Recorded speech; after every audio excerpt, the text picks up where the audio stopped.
Today we got a video by Q just yapping, and it's about racism and the anime community makes no sense. Let's see what bro's on about. Alright. If you like the video, like, sub, share this with your mama, dad, your girl or dude. We don't judge what you got going on.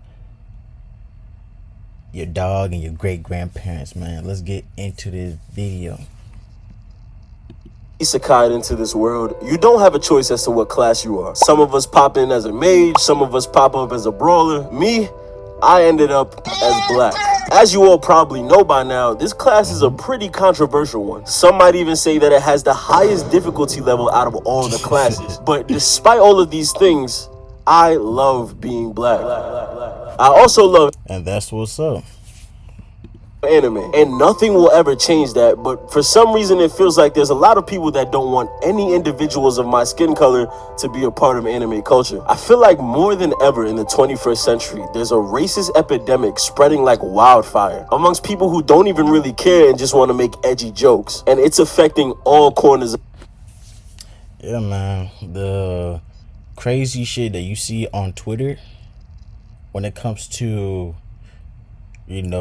recoloring or reskinning, rebadging, whatever y'all want to say, just changing the original skin color of certain anime people, bro. I'm not gonna lie, y'all need help. Y'all need help, because what's making y'all just go out of your way to do so? Like, I understand you might not like something, but come on now. Like, do you actually have to go out your way just to make yourself feel good about it? Kick rocks, bruh. Of the internet. Now, you guys see my channel, alright? I'm not a super political guy. I make irreverent comedy videos about Japanese media. But with all the racially charged events that have been happening lately with ICE and the president of this country, and with all the politics going on in the nerd community, it's this what we talk about. Like, what reason makes you do this? The author went out of their way to make something that they wanted to, and you feel obligated to go ahead and change it just because you want to feel good. Barbara, whatever, Idol, Nuno, hell is hot. Like, why is it always blonde hair, blue eyes? Like, bro, they from Japan and stuff. Like, come on now, that's not true. So, I thought this would be the best time to Shit's getting serious. make a video about racism in the anime community and how it makes absolutely no sense. There's one moment that I remember vividly to this day. I was sitting on the couch in my living room watching Naruto Shippuden, and my dad walks by and makes a comment. "Why do you watch all of these whitewashed cartoons? I've never seen you watch anything with black people in it." And to that I respond, "These characters aren't white, they're Japanese." Facts. At this point when I said this, Naruto himself was on the screen, which gave this guy the perfect ammo. He says to me, "There's no way you're gonna tell me a character with blonde hair and blue eyes." Yeah, you got set up on that one, buddy. I ain't gonna lie. The timing just had to be that perfect to prove your dad's point. Like, hey man, it is what it is. But yeah, it's getting crazy. It really is. Is Japanese. And at that point, I was stuck. Little 14-year-old me didn't know how to respond to that. Comments like that made me think of how black people were depicted in Japanese media in the 90s, where rather than just being a regular character with black skin, they were more like caricatures of what the mangaka thought black people. You see right here, this dude, Mr. Popo, with the big lips, and Mr. Popo dark as shit, bro. They were kind of wilding back then, bro. But listen, when it comes to American media, it's probably new, and they'll probably got the material based off of blackface. So Japan, I might give you the slap on the wrist for that one, but y'all moving crazy back then. look like. The most famous examples are characters like Staff Master Black, Mr. Popo, Mr. and Choco Popo. Love McDonald. What the fuck is that name? I They don't all even kind of know. had the same features: black skin and comically large lips. Now, it's no secret that black people in the real world have larger features, but I think it's more so the big ass lips that piss people off. It was way too reminiscent of the classic Blackface. blackface. Now, Yo. do I believe these mangaka are inherently racist? No. Back then, the population of black people in Japan was lower than my credit score, not even reaching the thousands. Also, social media wasn't as big of a thing as it is now, so a Japanese person could probably go their entire life without seeing a black person. So I want to give them the benefit of the doubt and say, Yeah. You just reinstating what I just said, but they probably just didn't know. But if y'all pull that bullshit again, bruh, something ain't right. that it wasn't necessarily racism, but more so just misinformation, depicting black people how white people would depict us in their media. Another reason is that a lot of anime characters are incredibly white passing, which makes it a lot easier for lighter skinned people to see themselves in these characters. Not to mention that some of these stories don't always take place in Japan. While yes, most of these are fictional settings, some of these stories do mimic places like London or even older civilizations like Rome, which are of course predominantly white. This made it really easy for new fans to exclude black people from the equation. I think another reason for this racism has to deal with how children were ostracized for liking anime at such a young age. Woo! Listen, nowadays, you know, anime, when it comes to culture, it's more accepted, right? You got cosplayers and stuff. But man, oh man, let me tell you something. I understand I'm yapping, but my older brother put me on anime when I was like 3 years old, bro. I started watching Bleach, Naruto, Inuyasha, and then Dragon Ball Z, and then later on was like Fairy Tail, and you know the list goes on. I watched a shit ton of anime, but my goodness, it was like the Salem witch trials back in the day. You had to bob and weave. You gotta. It's like it was a speakeasy, bro. You gotta know, you know, who to talk to about anime, who not to, when to, so you don't get caught being that dude that likes anime. Because I promise you, bro, that tag of you being an anime nerd, bro, you couldn't wipe it off. They associated you to being weird and different. So it hurt back in the day. You know, you couldn't really truly express everything about yourself. I had sports and music and other stuff, you know, but anime, I rocked with it, but because of the stereotypes, I couldn't, you know, go out of my way and really express how I liked it with everybody. But nowadays, people are more chill. But man, how the tides have changed, man. Like, what happened? Why wasn't this shit around when I needed it, man? Me and my homeboys. But it is what it is. From my experience, I wasn't able to find too many other black children that were interested in anime the way I was. And most of the color Facts. kids that saw I was interested in that stuff would say things like, "Oh, you like that weird white people stuff," which caused a schism between many black children. You see, bro? You see, it was just way different. But things are more accepted now, which is good for progression. But that's what's up. But man, it was hard. I'm telling you, it was hard. And their culture. But nowadays, it's a lot different. There are so many black and brown people coming out and expressing their love for all things anime and manga. And crazy impressive strides are being made in the community, like DreamCon, an anime convention for Shout out RDC, man. They really the ones. They've done great for the community, man.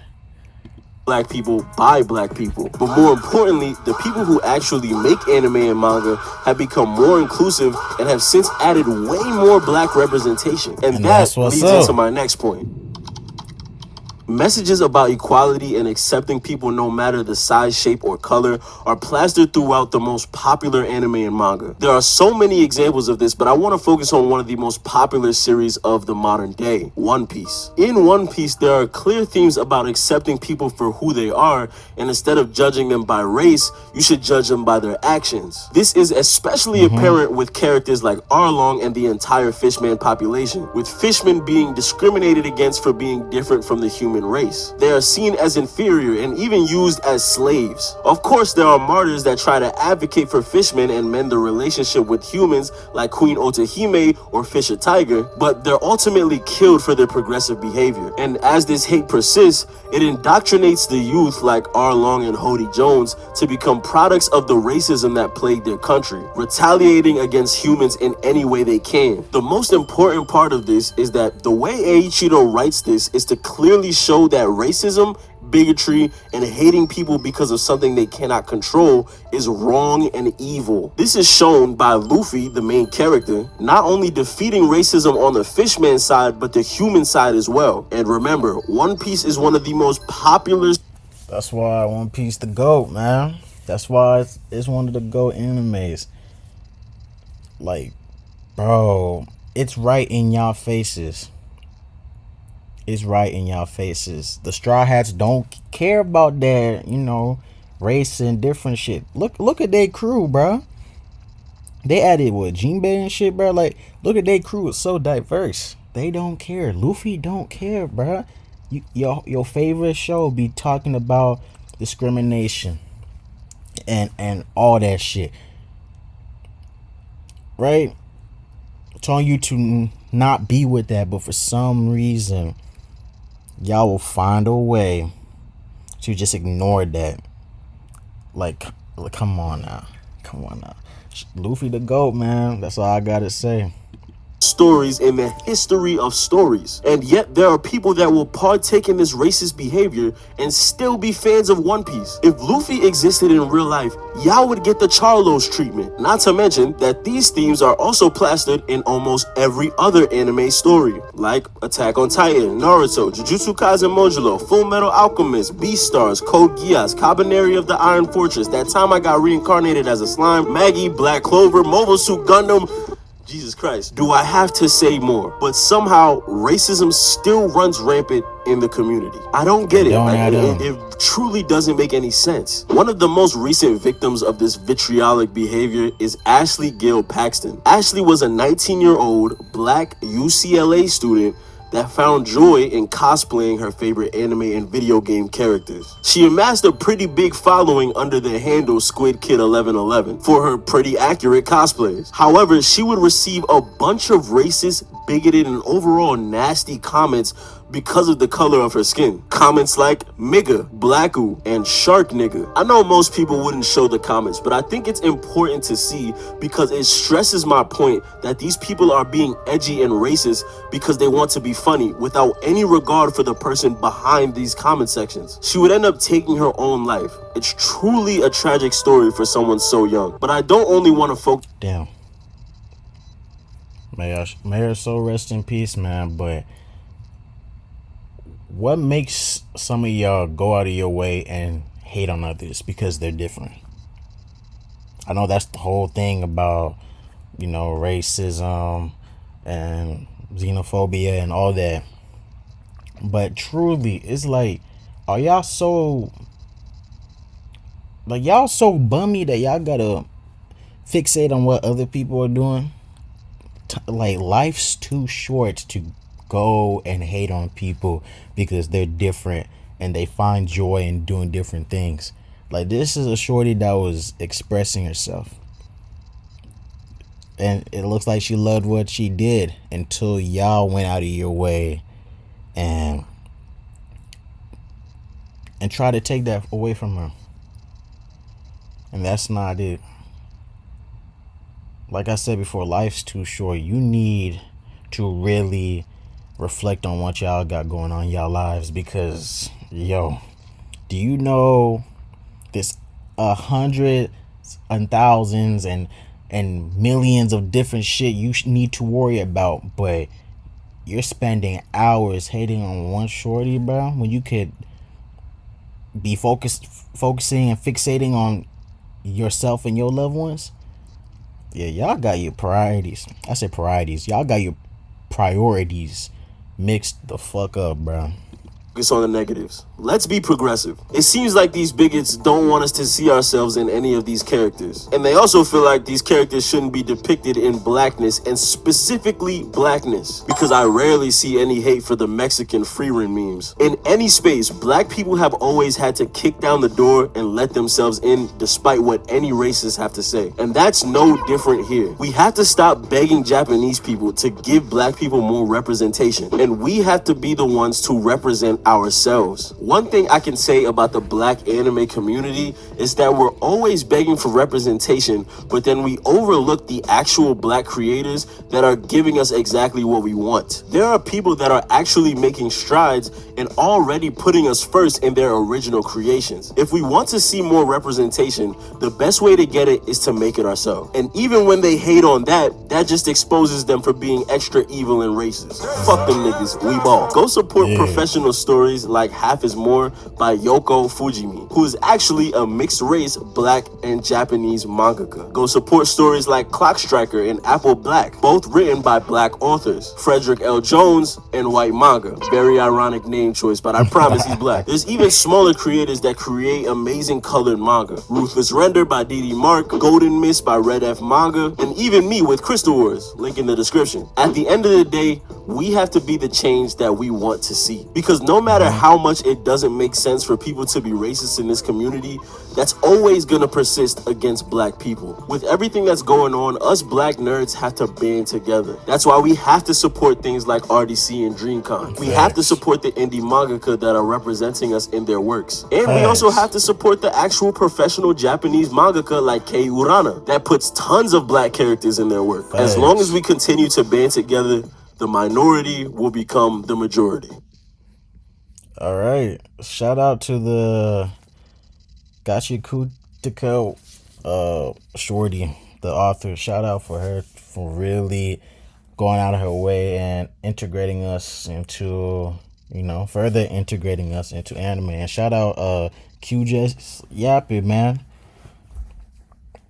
This video's for the people, man, especially with what's going on.